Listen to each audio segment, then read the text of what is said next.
ক্লাসের টপিক হচ্ছে how to identify your target audience and have profitable campaigner. So এটা basically আপনার ফ্রি নিচে, অর্থাৎ আপনার ফ্রি মেথডে যখন কাজ করবেন, এটা খুব বেশি কাজের নাও লাগতে পারে, বাট পেইড মেথডের জন্য এই ডাটাগুলা বা আপনার ক্যাম্পেইনের জন্য, অর্থাৎ আপনি যখন একটা পেইড ক্যাম্পেইন করবেন তখন এটার জন্য আপনার এই ডাটাগুলা বা আপনার এই অডিয়েন্সটা কিন্তু ভালোভাবে বুঝতে হবে। যদি আপনার অডিয়েন্স ভালোভাবে বুঝতে পারেন তাহলে আপনি ক্যাম্পেইনের সেই অনুযায়ী টার্গেট কিন্তু করতে পারবেন। হ্যাঁ, ওকে। তার আগে আমি একটু জিজ্ঞেস করে নিতে চাচ্ছি যে আপনারা এই যাবত পর্যন্ত যেগুলো করা হয়েছে সেগুলো প্র্যাকটিস করছেন তো? প্র্যাকটিস করছেন কিনা, বা প্র্যাকটিস করতে গিয়ে আপনাদের যদি কোনো প্রবলেম হয়ে থাকে সেক্ষেত্রে আমাকে জানাতে পারেন, আমি যদি পারি সেই অনুযায়ী স্টেপ নেওয়ার চেষ্টা করবো। ওকে, ফাইন।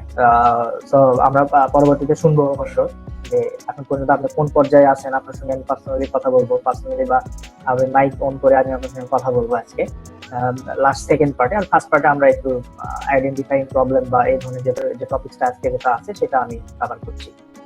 সো এটা আমি মূলত বলে রাখছি আগেই যে how to identify target audience বা প্রফিটেবল ক্যাম্পেইনস কিভাবে আপনি এটা করতে পারবেন, প্রফিটেবল ক্যাম্পেইনস এর জন্য আপনি টার্গেট অডিয়েন্সকে কিভাবে খুঁজবেন।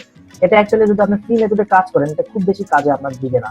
এটা যদি পেইড মেথডে আপনি কাজ করেন সেক্ষেত্রে পেইড মেথডে ক্যাম্পেইনটা করার জন্য আপনার কিছু ডাটার প্রয়োজন হয়। এই ডাটাগুলাই কিন্তু আপনি এই অডিয়েন্স থেকে নিতে পারবেন। ওকে, সো ফার্স্ট অফ অল যে টপিকটা আসে সামনে সেটা হচ্ছে যে what is target audience. What is target audience, অর্থাৎ টার্গেট অডিয়েন্স কি, এটা আপনাকে প্রথমে জানতে হবে। সো টার্গেটেড অডিয়েন্স হচ্ছে সেই সকল লোকজন বা সেই সকল কি বলবো, একটা লোকজনই বলি, যেহেতু একজন লোকই আমরা টার্গেট অডিয়েন্স বলতে আমরা লোকজনকে বোঝাচ্ছি। সেই সকল লোকজন যাদের আপনার যে নিশটা নিয়ে কাজ করছেন বা আপনি যে টপিকস নিয়ে কাজ করছেন বা আপনি যে প্রোডাক্টটা নিয়ে কাজ করছেন ওই প্রোডাক্টের জন্য তারা সুইটেবল। অর্থাৎ ধরেন আপনি একটা হেলথ রিলেটেড একটা প্রোডাক্ট প্রমোট করছেন সিপিএ তে, যেটা হতে পারে একটা ফ্যাট লস গেইনার অর্থাৎ ফ্যাট লস সাপ্লিমেন্ট। কিন্তু আপনি এই ফ্যাট লস সাপ্লিমেন্ট যদি আপনি একজন কি বলে যারা একদম স্বাস্থ্য নাই তাকে যদি আপনি অফার করেন সেক্ষেত্রে কি এটা কি সুইটেবল হবে? এটা সুইটেবল হবে, কারণ হচ্ছে ফ্যাট লস ফ্যাক্টর বা ফ্যাট লসের যে প্রোডাক্ট সেটা কিন্তু যার ফ্যাট আছে অর্থাৎ যার ভুঁড়ি আছে তার কিন্তু দরকার, আর যে কিন্তু থিন অর্থাৎ যে পাতলা বা চিকন এর কিন্তু দরকার নাই। সো এটাই হচ্ছে টার্গেটেড অডিয়েন্স। ধরেন আমি যদি একটু এর সাহায্যে বুঝাই আপনাদেরকে, আমি অডিয়েন্স বলতে এখানে বুঝাচ্ছি কোনো লোকজন বা কোনো একটা গোষ্ঠী বা কোনো একটা গ্রুপ অফ পিপল, এগুলোকে আমরা অডিয়েন্স বলি। সো এই অডিয়েন্সটা আপনাকে ফার্স্টে টার্গেট করতে হবে, অর্থাৎ অডিয়েন্সটাকে আগে আপনাকে টার্গেট করতে হবে যে আপনি কোন অডিয়েন্সকে আপনার ওই ক্যাম্পেইনের জন্য টার্গেট করতে চাচ্ছেন। যেমন ধরেন আপনি একটা প্রোডাক্ট প্রমোট করছেন হচ্ছে ধরেন যে হেলথের একটা প্রোডাক্ট প্রমোট করছেন। হ্যাঁ, সো হেলথের প্রোডাক্ট যখন আপনি প্রমোট করছেন, ধরেন এটা একটা হেলথের প্রোডাক্ট। ওকে, এটা একটা হেলথের প্রোডাক্ট। এই হেলথের প্রোডাক্টটা হচ্ছে আপনার ওয়েট লসের প্রোডাক্ট। হ্যাঁ, তো ওয়েট লসের একজন ধরেন এরকম ভুঁড়ি আছে। ওকে, এরকম ভুঁড়ি আছে। আর অন দা আদার হ্যান্ড আর একজন যেটা আছে সে খুব চিকন, এরকম চিকন ধরেন এরকম চিকন। আপনার মাঝখানে যেটা সেই প্রোডাক্টটা হচ্ছে আপনার ওয়েট লস প্রোডাক্ট। এখন দেখেন আপনাকে এখানে বলতে টার্গেট অডিয়েন্স আপনাকে খুঁজে বের করতে, মানে টার্গেট অডিয়েন্সটা আপনাকে আইডেন্টিফাই করতে, সেটা হচ্ছে যে যার ওয়েট লস আছে, অর্থাৎ এই পার্সনটার ওয়েট লস আছে, অর্থাৎ ওয়েট লস করতে হবে। তো এই প্রোডাক্টটার অডিয়েন্স কিন্তু হবে এই পার্সনটা, অর্থাৎ নাম্বার 1 পার্সনটা এ কিন্তু আপনার হচ্ছে অডিয়েন্স হবে। এই 1 নাম্বার পার্সন এই কিন্তু আপনার এই প্রোডাক্টটার অডিয়েন্স হবে, কারণ ওয়েট লস করা কিন্তু এই পার্সনের দরকার। ঠিক আছে, সো এই 1 নাম্বার প্রোডাক্টের যে পার্সন এটা হলো আপনার অডিয়েন্স আপনার এই প্রোডাক্টের জন্য। আবার আপনি যদি এই প্রোডাক্টটা যদি একে দেন, এ তো এমনিতেই পাতলা, আবার কিসের ওয়েট লস করবে? সো দ্যাট এটা হবে না, সো দ্যাট এটা আপনার টার্গেটেড অডিয়েন্স না। সো আপনার টার্গেটেড অডিয়েন্স হচ্ছে ফ্যাট লস যারা করতে আগ্রহী বা যাদের অলরেডি ফ্যাট আছে পেটে, তাদের জন্য এই প্রোডাক্টের জন্য টার্গেটেড অডিয়েন্স হচ্ছে এটা। আবার এই প্রোডাক্টের জন্য টার্গেটেড অডিয়েন্স এটা না। আবার যদি আপনার প্রোডাক্টটা যদি ধরেন যে একটা বডি বিল্ডিং এর জন্য হয়ে থাকতো, এজ লাইক বডি বিল্ডার, অর্থাৎ আপনার যে একটা থিন বডি আছে, মানে পাতলা বা চিকন বডি আছে, এই বডিটাকে আপনি একটু হালকা মোটা সোটা করতে চাচ্ছেন, সেক্ষেত্রে আপনার এই প্রোডাক্টটা এর জন্য থাকতো, অর্থাৎ 2 নম্বরের জন্য থাকতো, তখন 1 নম্বরের জন্য প্রোডাক্টটা থাকতো না। এই হচ্ছে মেইন বিষয়, এটা হচ্ছে আপনার অডিয়েন্সটা আপনাকে আগে এইভাবে আইডেন্টিফাই করতে হবে যে আপনার অডিয়েন্সটা কারা। ওকে, সো আমি আগে বলে নিচ্ছি পরেও বলে নিচ্ছি, সেটা হচ্ছে যে এই আজকের যে ক্লাসটা প্রথম পার্টের ক্লাস হবে, আমি এটা অডিয়েন্স আলোচনা করবো। সেকেন্ড পার্টে আপনারা এই যাবত পর্যন্ত কি করছেন আমি একে একে আপনাদের কাছ থেকে শুনবো, কারণ আমরা মাঝখানে 2টা ক্লাস আমাদের মিস গেছে, হয়তো ওইখানে আপনারা অনেক সময় পারেন নাই বা হয়তো বুঝতে না পারলে হয়তো কোশ্চেন জমে গেছে। সো এটা আমরা করবো। সো আর এই যে ক্লাসটা, এই ক্লাসটা মোস্ট ইম্পর্টেন্টলি যারা পেইড ক্যাম্পেইন করেন বা পেইড ক্যাম্পেইন করবেন তাদের জন্য, কারণ এই ডাটাগুলো আপনার দরকার। এই ডাটাগুলো না হলে আপনি আপনার পেইড ক্যাম্পেইনে ভালো মতো ক্যাম্পেইন করতে পারবেন না এবং আলটিমেটলি লস খাবেন। ঠিক আছে, কারণ পেইড ক্যাম্পেইনে অনেক কিছু ডিপেন্ড করে, যেমন আপনার টার্গেটেড অডিয়েন্স কারা, এখানে ফিমেল কত, মেল কত, আপনার প্রোডাক্টটা মেলকে টার্গেট করে করা না ফিমেলকে টার্গেট করে করা, এই বিষয়গুলো আপনাকে মাথায় রাখতে হবে। ওকে, গেল। এরপরে যেটা 2 নম্বর টপিক আমাদের আছে হচ্ছে why is a target, মনে রাখেন why is a target audience important। অর্থাৎ আমরা যে এই যে টার্গেট অডিয়েন্সটা বা আমরা যে টার্গেট অডিয়েন্সটা বুঝতেছি বা টার্গেট অডিয়েন্সটা আমরা যে চাচ্ছি, হ্যাঁ, তো টার্গেট অডিয়েন্সটা যে করছি, সো এইখানে আপনার জিনিসটা আপনাকে ইম্পর্টেন্ট কেন সেটা আপনাকে বুঝতে হবে। ইম্পর্টেন্ট হচ্ছে আপনার মোস্ট অফ ইম্পর্টেন্সই হচ্ছে যে আপনার প্রোডাক্ট প্রমোশনের জন্য, আপনার যে প্রোডাক্টটা প্রমোট করছেন সেই প্রোডাক্টটা প্রমোশনের জন্য। ধরেন আপনার হচ্ছে প্রোডাক্ট হচ্ছে, ধরলাম আপনার প্রোডাক্ট হচ্ছে ওয়েট লসের প্রোডাক্ট। ওকে, তো এই ওয়েট লসের ভিতরে, হ্যাঁ, এই ওয়েট লসের ভিতরে ধরেন এরকম ভাবে আসলো, এই ওয়েট লসের ভিতরে ধরেন যে এরকম ভাবে বেশ কিছু আছে। এখন এই ওয়েট লসের ভিতরে ধরেন যে এই প্রোডাক্টটা শুধুমাত্র ফিমেলদের জন্য, মেল ফিমেল, ধরেন যে ট্রাইজেন্ডার, যেটাকে আমরা হিজড়া বলি আর কি, বা গে বলতে পারেন, সমস্যা নেই। এখন বিষয় হচ্ছে যে আপনার এই প্রোডাক্টটা, আপনার এই ওয়েট লসের যে প্রোডাক্টটা, এই প্রোডাক্টটা হচ্ছে শুধুমাত্র মেইলের জন্য। এখন আপনার টার্গেট অডিয়েন্স যদি আপনি রিসার্চ করে বের করলেন, ধরেন যে এই প্রোডাক্টটা আপনার টার্গেট অডিয়েন্স সম্পর্কে আপনার ধারণা নাই, আপনি বের করে আপনার অডিয়েন্সে ক্যাম্পেইন করলেন, এই ফিমেলও করলেন ট্রাইজেন্ডারও করলেন, তাহলে আপনি যদি ফিমেল এবং ট্রাইজেন্ডারে করেন তাহলে এই প্রোডাক্টটার জন্য ফিমেল এবং ট্রাইজেন্ডার থেকে একটা কনভার্সন হবে না, জাস্ট বিকজ অফ আপনার এই প্রোডাক্টটা শুধুমাত্র এই মেইলের জন্য সুইটেবল। এই প্রোডাক্টটা শুধুমাত্র আপনার মেইলের জন্য suitable. So that target audience খুঁজে বের করা আপনার জন্য ইম্পর্টেন্ট। আপনার প্রোডাক্টটা টার্গেট করার জন্য, কাকে টার্গেট করছেন, প্রোডাক্টটি কনভার্সন করার জন্য, এই একটা ইম্পর্টেন্ট। আর একটা ইম্পর্টেন্ট বিষয় হচ্ছে যে সেটা হচ্ছে যে আপনার অডিয়েন্সদের এজ। এখন ধরেন এই প্রোডাক্টটাই ধরেন যে 12 থেকে 24 বছর বয়সী ছেলেদের জন্য, আবার এইখানে আছে ধরেন যে 24, আপনি টার্গেট করছেন 24 থেকে 50 বছর মেয়েদের, তাহলে কি আপনার কনভার্সন হবে? আলটিমেটলি এই ইম্পর্টেন্সই হচ্ছে যে আপনার কনভার্সন রেশিওটা বা আপনার অ্যাকশনের যে রেশিওটা সেটা বৃদ্ধি করার জন্য টার্গেট অডিয়েন্সটা হচ্ছে মোস্ট ইম্পর্টেন্ট।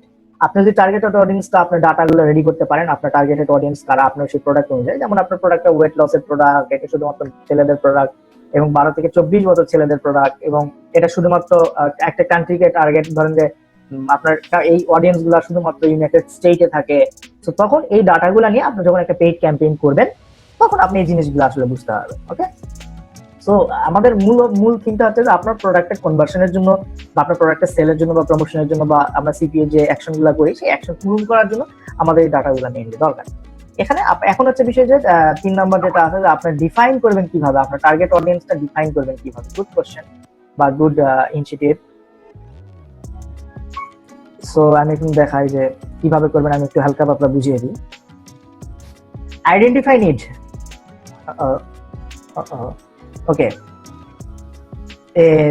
এখানে how to identify your target audience. এখন ধরেন আপনি প্রথমে টার্গেট অডিয়েন্সটা বুঝলেন যে টার্গেট অডিয়েন্সটা কি, এরপরে টার্গেট অডিয়েন্সের ইম্পর্টেন্সিটা বুঝলেন, হ্যাঁ, ইম্পর্টেন্সিটা বুঝলেন যে আপনার টার্গেটেড অডিয়েন্স কেন আপনার দরকার। এরপরে হচ্ছে আপনি কিভাবে ডিফাইন করবেন যে আপনি টার্গেটেড অডিয়েন্সটা কিভাবে ডিফাইন করবেন। টার্গেটেড অডিয়েন্স ডিফাইন করার জন্য দুইটা মাধ্যম আপনার হচ্ছে একটু মাথায় রাখতে হবে। এক নম্বর হচ্ছে আইডেন্টিফাই নিড আর identify the problem. So identify need আর আইডেন্টিফাই প্রবলেম বলতে গেলে ধরেন আমি আগেও বুঝিয়েছি, ধরেন আপনি একটা, ধরেন যে এ একটা ব্যক্তি, এর হচ্ছে ফ্যাট, এর ফ্যাট, ওকে ওকে, এখন এর ফ্যাট অর্থাৎ এই ব্যক্তিটার ফ্যাট আছে, পেটে অলরেডি ফ্যাট আছে, হ্যাঁ, অলরেডি ফ্যাট আছে, তাহলে এর কি, এটা এর হচ্ছে নিড, অর্থাৎ এর জিনিসটা এই ফ্যাট লসের যেটা, এটা একটা প্রবলেম হতে পারে। এটা প্রবলেম ধরেন, যদি প্রবলেম ধরেন তাহলে আপনার কিন্তু যে প্রোডাক্টটা আপনি নিলেন, যেটা হচ্ছে ফ্যাট লসের যে প্রোডাক্টটা, ওয়েট লসের যে প্রোডাক্টটা, এই ওয়েট লসের প্রোডাক্টটা কিন্তু এর দরকার, তাহলে এই জিনিসটা কি দাঁড়ালো, আইডেন্টিফাই নিড, অর্থাৎ আপনার ওয়েট লসের প্রোডাক্টের জন্য বা আপনার যে প্রোডাক্টটা এই প্রোডাক্টের জন্য কার কার এই জিনিসটা দরকার। যেমন আপনি একটা রিসার্চ করে দেখছেন বা হয়তো বা আপনার যখন বিভিন্ন অফার নেবেন সেখান থেকেও দেখতে পারেন, বা আপনি অনলাইনে রিসার্চ করেও দেখতে পারেন যে এই প্রোডাক্টটা, ওয়েট লসের এই প্রোডাক্টটা ধরেন আপনার 12 থেকে 24 বছর বয়সীদের জন্য শুধুমাত্র। এরপরে হচ্ছে এটা শুধুমাত্র মেইলদের জন্য, হ্যাঁ। এরপরে হচ্ছে এটা শুধুমাত্র ইউএসএ ট্রাফিকদের জন্য বা ইউএসএ দের জন্য, ওকে ফাইন। এরপরে এটা হতে পারে যে এই অডিয়েন্সের আর কি হতে পারে, ইয়াস হতে পারে, কান্ট্রি হতে পারে, মেল, ওকে। দেন এটা তার দরকার, নিড, ওকে। সো এটা হচ্ছে ওয়েট লস, এটা আপনার প্রোডাক্ট। এই প্রোডাক্টটা এই পার্সনটার দরকার, এই পার্সনটার কি একদম দরকার। সো এটা কাদের জন্য, এই প্রোডাক্টটা কাদের জন্য? 12 থেকে 24 বছর বয়সীদের জন্য। এটা কার জন্য? শুধুমাত্র মেলদের জন্য। এটা কার জন্য? শুধুমাত্র ইউএসএ পার্সনদের জন্য। এটা কার দরকার? এই ব্যক্তিটার দরকার। এখন এই সবগুলো ডাটা যদি আপনার মিলে যায় এই ব্যক্তিটার জন্য, তাহলে আপনি এই প্রোডাক্টটা কিন্তু এই ব্যক্তিকে দিলে বা এই ব্যক্তির সামনে আনলে, সেটা পেইড মেথডের মাধ্যমে হোক বা ফ্রি মেথডের মাধ্যমে হোক, আপনি এই ডাটাগুলো যখনই পাবেন বা বুঝতে পারবেন, তখনই এই প্রোডাক্টটা যদি এই ব্যক্তির সামনে নিয়ে আসবেন, দেখবেন কনভার্সন রেট একদম খুব হাই হবে। অর্থাৎ 100 জনের ভিতরে 10 জন, 20 জন, 30 জনও কিনতে পারে, এরকম কনভার্সন রেটে যদি আপনি ঠিকমতো আইডেন্টিফাই করতে পারেন। সো আপনার এই প্রোডাক্টের মেইন উদ্দেশ্য হচ্ছে কি, আপনার যাদের দরকার তাকে দিচ্ছেন। আবার হচ্ছে প্রবলেম, যে প্রবলেম যার তাকে সলভ করার জন্য, তার হচ্ছে ফ্যাক্ট হচ্ছে তার প্রবলেম। সো সলভ প্রবলেম এবং নিড অনেকটা একই ধরনের, তবে নিড হচ্ছে একটু খুবই দরকার, যেটাকে আমরা বলি যে এটা না হলেই না, এটা না হলে একটা কেমন কি হয়ে যাচ্ছে, এই জন্য হচ্ছে নিড। আর প্রবলেমটা হচ্ছে একটা প্রবলেম আসে, সে হয়তো ওই প্রবলেম থেকে গেট রিড করতে যাচ্ছে, অর্থাৎ ওই প্রবলেম থেকে উঠতে যাচ্ছে, তখন আমরা এটাকে প্রবলেম বলতে পারি, ওকে। এরপর যেটা হচ্ছে understanding your target audience if you have already, okay fine. এই পার্টটা আপনার জন্য না, বেসিক্যালি জাস্ট বিকজ অফ আমি একজন বিগিনার, সো বিগিনার হিসেবে এই পার্টটা না বুঝলেও চলবে। তারপরে বলছি যে যদি আপনার ধরেন এরকম একটা ক্যাম্পেইন করার পরে আপনার হাতে কিছু ডাটা আছে, ওকে, তো ওই ডাটাগুলোর ভিতরে আপনি দেখছেন যে এটা ইউএসএ থেকে এত বছর বয়সীদের জন্য ভালো কাজ করছে, তখন ওই ডাটাটাকে বা ওই যে ডাটাটা আপনার কাছে আছে, ওই অডিয়েন্সের যে ডাটাটা আপনার কাছে আছে, আপনাকে তখন ওই ডাটাটা নিয়ে একটু রিসার্চ করতে হবে। যেমন হচ্ছে ধরুন আমি একটু হালকা টেক্সটের সাহায্য দিই, হ্যাঁ। ধরেন আপনার প্রোডাক্টটা 12 থেকে 24 বছর বয়সীদের জন্য, হ্যাঁ, কিন্তু আপনি অলরেডি একটা প্রোডাক্ট ক্যাম্পেইন করেছেন, সেখানে দেখা যাচ্ছে যে 16 থেকে 20 বছর বয়সী ট্রাফিক বেশি, ওকে। 16 থেকে 20 বছর বয়সী ট্রাফিক বেশি আসতেছে, যেহেতু 12 থেকে 24, কিন্তু 16 থেকে 20 বছর বেশি ট্রাফিক আসতেছে, আর 12, 13, 14 এগুলো আসতেছে না। এরপরে ধরেন যে এটা শুধুমাত্র মেইলদের জন্য, এটা ঠিক আছে। এরপরে ধরেন কান্ট্রি দিচ্ছেন ইউএসএ, হ্যাঁ। এখানে যদি আপনি কান্ট্রি রেস্ট্রিক্টেড করে দেন, আর ওই প্রোডাক্টটা যদি শুধুমাত্র ইউএসএ না হয়, অন্য কান্ট্রি যদি হয়ে থাকে, সেক্ষেত্রে ইউএসএ কোন সিটি থেকে আসতেছে এটা নিয়ে কিন্তু আমরা রিসার্চ করতে পারি। যেমন ইউএসএ নিউ ইয়র্ক থেকে আসতেছে, বা আর একটা আছে সেটা হতে পারে যে আপনার ধরেন এই দুটো ডাটাই আমি ধরলাম। আর এবার ডিভাইস, ধরেন যে ডেস্কটপ থেকে বেশি ট্রাফিক আসতেছে, হ্যাঁ, ডেস্কটপ থেকে আসতেছে ধরেন যে 80%, ওকে। কারণ আমরা তো ডেস্কটপ, মোবাইল, ট্যাবলেট এগুলো ইউজ করি, সো দ্যাট এখান থেকেও কেউ ভিজিট করতে পারে, তাই না? সেখান থেকে যখন ভিজিট করতে পারে, তো ধরেন এরকম একটা ডাটা আপনার কাছে অলরেডি আছে। এখন নেক্সট ক্যাম্পেইনের জন্য বা নেক্সট অডিয়েন্সের জন্য আপনি কি করবেন? তখন 16 থেকে 20 বছর ট্রাফিক টার্গেট করবেন, তখন ইউএস এর নিউ ইয়র্ক থেকে টার্গেট করবেন এবং ডেস্কটপে টার্গেট করবেন। তাহলে আপনার ওই ক্যাম্পেইনটা আরো শার্প হবে, ঠিক আছে? ওই ক্যাম্পেইনটা আরো শার্প হবে এবং ওইখান থেকে আপনি খুব ভালো ধরনের কনভার্সন কিন্তু আপনি কিন্তু পাবেন, ওকে। ওকে, সো এই হচ্ছে বিষয়, মোটামুটি এই হচ্ছে আজকে আসলে আজকে যে কি এটা আজকে আসলে totally depends on the paid part. অর্থাৎ আপনি যদি কখনো পেইড এগান, এই ক্লাসটা এই জিনিসটা আপনার লাগবে, তখন আপনার অডিয়েন্সকে একটু বুঝতে হবে, অডিয়েন্স রিসার্চ করতে হবে। তো আপনি এই ধরনের অডিয়েন্স কিভাবে বুঝবেন, কিভাবে রিসার্চ করবেন, আমাদের পরবর্তীতে ক্লাস আছে, সিমিলার ওয়েব বা এই ধরনের কিছু আমরা রিলেটেড কিছু আনবো, সেটাতে আপনি অডিয়েন্স রিসার্চ করতে পারবেন। অ্যালেক্সা আছে, অ্যালেক্সাতে আমরা অডিয়েন্স রিসার্চ করতে পারবো। এখানে একজন কোশ্চেন করেছেন, স্যার এটা ফেসবুক টার্গেটেড অডিয়েন্স না? ফেসবুক টার্গেটেড অডিয়েন্স না, আমরা কিন্তু ট্রাফিক পার্টে যাই না, এখন আমরা ট্রাফিকের অডিয়েন্সে যাই না, আপনার প্রোডাক্টের বা আপনার অফারের যে অডিয়েন্সটা সেটা নিয়ে আমরা কথা বলছি। যেমন আপনার একটা অফার যদি হয় ওয়েট লস বা মেক মানি, সেটা কাদের জন্য প্রযোজ্য, এই যে অডিয়েন্স গুলা, এইটা নিয়ে আমরা কথা বলছি বা এটা নিয়ে আমি কথা বলছি। এখন আমরা যখন ফেসবুকের জন্য কাজ করবো, তখন ফেসবুকের অডিয়েন্স নিয়ে কথা বলবো, আমরা যখন ব্লগের জন্য কাজ করবো, ব্লগের অডিয়েন্স নিয়ে কথা বলবো, হ্যাঁ, এইরকম ভাবে কথা বলবো। তো এই হচ্ছে টোটাল বিষয়। আমি এখন আইডেন্টিফাই, আজকে যে টপিকটা ছিল আইডেন্টিফাই টার্গেট, আমি বলেছি যে এটা আপনাদের মোটামুটি কাজে লাগবে না, এটা আপনার যারা হচ্ছে আপনার পেইড মেথডে কাজ করবেন ভবিষ্যতের জন্য আপনাদের এটা কাজে লাগবে। আপাতত আপনার যেহেতু ফ্রি মেথডে কাজ করছেন, সো দ্যাট আপাতত আপনাদের কাজে লাগবেন না। তারপরেও আপনার যদি অডিয়েন্স সম্পর্কে আপনার একটা ডিপ ডাউন ধারণা থাকে, বা অডিয়েন্স সম্পর্কে যদি আপনার একটা ভালো ধারণা থাকে, সেক্ষেত্রে আপনি ওই প্রোডাক্টটা প্রমোট করতে খুব সুবিধা হবে। যেমন আপনি ফেসবুকের কথা যদি চিন্তা করেন, যে ফেসবুকে একটা গ্রুপ, যে গ্রুপে হেলথ রিলেটেড বিভিন্ন অফার আছে, তো ওই গ্রুপে যদি আপনি ওয়েট লসের কোনো অফার দেন, কারণ ওই হেলথ রিলেটেড ভিতরে কিন্তু ওয়েট লসের অডিয়েন্সরাও থাকে, তো ওইখানে দিলে জিনিসটা কিন্তু কাজ হবে। কিন্তু এক জায়গায় ক্রিকেট নিয়ে আলোচনা হয়, ওইখানে আপনার ওয়েট লসের প্রোডাক্ট দিচ্ছেন, এটা হবে স্প্যামিং, এটা হবে পুরোপুরি স্প্যামিং। আর এইগুলা করলে আপনার অডিয়েন্স তো পাবেন না, আপনার কনভার্সন একদম জিরো হয়ে যাবে। কারণ ওই যারা খেলে ওইখান থেকে খেলা নিয়ে যেখানে আলোচনা হয়, সেখানে আপনার ওয়েট লসের প্রোডাক্ট দিয়ে কনভার্সন করতে পারবেন। খেলাতে আপনার স্পোর্টস রিলেটেড প্রোডাক্ট দিতে হবে, অথবা কোনো সুইট স্টক, আপনার যদি ফ্রি কোনো অফার থাকে বা এই ধরনের কোনো যে অফারের যে বিষয় আছে, এই জিনিসগুলা আপনি করতে পারবেন।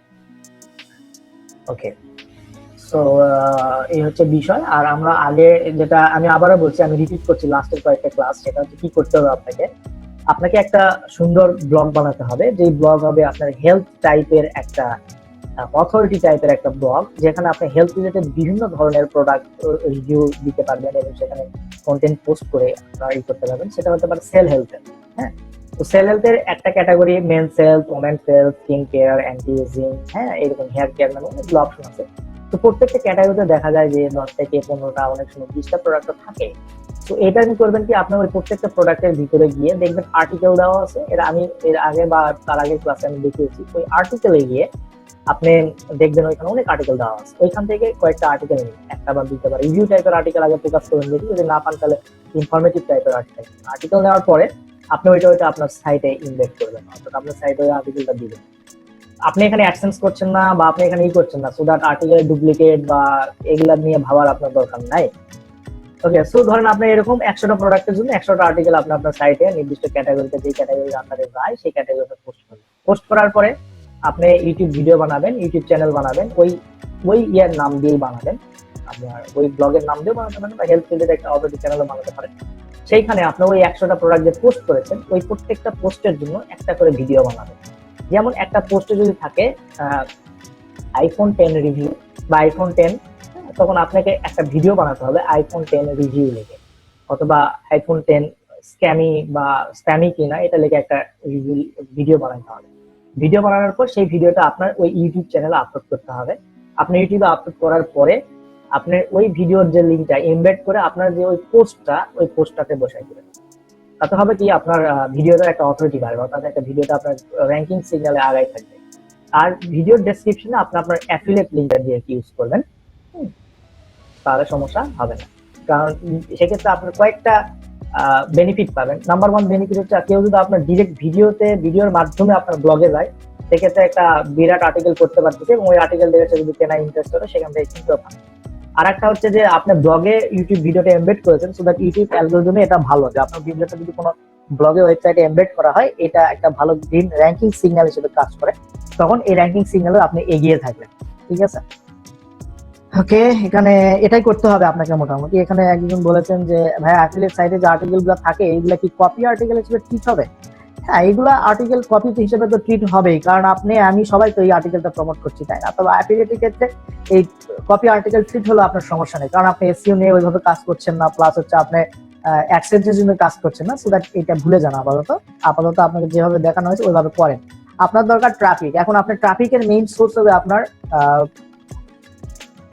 যেটা আছে আর কি, আমরা পরবর্তীতে ট্রাফিক সেকশনে দেখি কি আছে। আমরা ট্রাফিক সেকশনে আমরা দেখবেন ওই ইয়াটাকে, হয়তো ওই ব্লগের জন্য আমরা ইউটিউব দিয়ে ট্রাফিক মেথড ড্রাইভ করতে পারি, সোশ্যাল মিডিয়ার মাধ্যমে ড্রাইভ করতে পারি, ওয়েব টু প্রপার্টিসের মাধ্যমে ড্রাইভ করতে পারি, আর্টিকেল ডিরেক্টরির মাধ্যমে ট্রাফিক নিতে পারি, আমরা নিউজ ফোরাম মার্কেটিং এর মাধ্যমে ট্রাফিক নিতে পারি, আমরা সার্চ ইঞ্জিন ট্রাফিক নিতে পারি, আমরা পিপিসি মানে ইয়ার জন্য করছে যেটা আর কি, আমরা পেইড মেথডের জন্য যেটা করি সেটা দিয়ে আমরা ট্রাফিক নিতে পারি। সো অনেকগুলো ওয়ে আছে ট্রাফিক নেওয়ার অ্যাকচুয়ালি। ব্লগ কমেন্টিং এর মাধ্যমে আমরা ট্রাফিক নিতে পারি, স্লাইড শেয়ারিং এর মাধ্যমে আমরা ট্রাফিক নিতে পারি। হ্যাঁ, এগুলো আমরা দেখাবো পরবর্তীতে, যেগুলো দেওয়ার পরে আপনি ওই প্রত্যেকটা 100টা পোস্টের জন্য আপনারা তখন আবার লিঙ্ক বিল্ডিং বা ট্রাফিক ড্রাইভ করা শুরু করবেন, সোশ্যাল শেয়ার বা এই যে মেথড গুলো দেখাবো, এই মেথড গুলো দেওয়া। হোপফুলি যদি এইগুলো করতে পারেন, আমি আশা করছি যে আপনারা সেল পাবেন, এবং ওইখান থেকে ভালো একটা আর্নিংসও আপনারা করতে পারবেন ইনশাল্লাহ। তো এই হচ্ছে বিষয়।